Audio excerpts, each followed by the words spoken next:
Đừng có dẫn lại thùng rác chưa Bi.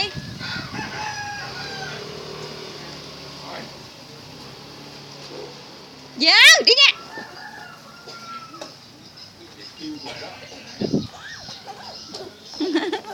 Siêu quậy nè, siêu quậy nè. Đi tới đi lui đi rồi mẹ quay con. Nhảy.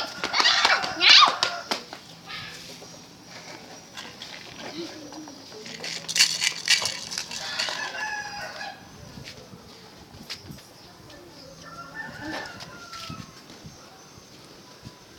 Đây. Kìa kìa nó lấy chổi kìa. Bé Trâm siêu lì phần 2 đây. Bé Trâm siêu lì phần 2 đây. Quay đi con đăng mạng kìa. Thả lên trên đây.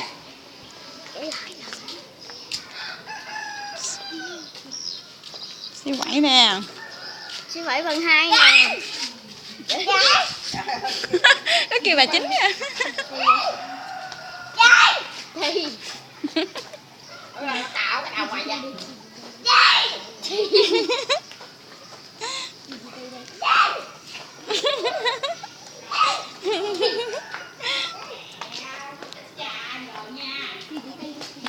Quay qua nãy nè. Đứng mà nó hét lên nè lên. Tao mệt rồi nha. Vì tao hoài tao mệt tao quýnh à.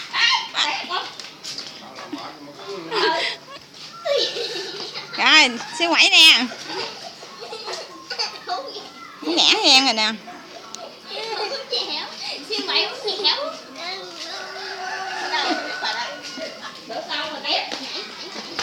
Nhảy coi, nhảy coi. Chó cắn đó, đi nha. Rồi đi về nè, dẫn nó về nè.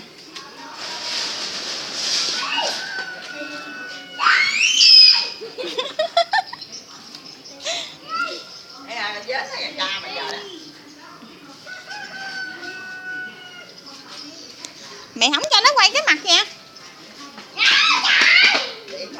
Về điện đó Bi, dẫn em về con.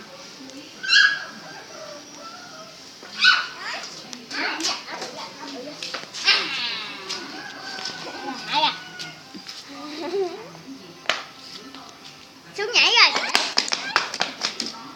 Xuống nhảy, xuống nhảy. Con lì nè. Siêu quậy. Đi ghé. Mát mày. Té nhỏ vậy. Đi qua mẹ nè.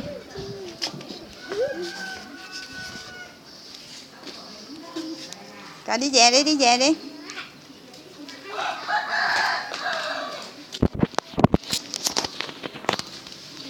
Ơi, ăn cắp trộm nhà người ta nè. Hai con nhỏi nó đi.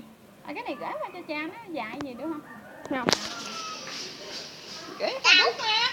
Hả miệng ra, hả miệng ra. Cười, cười coi.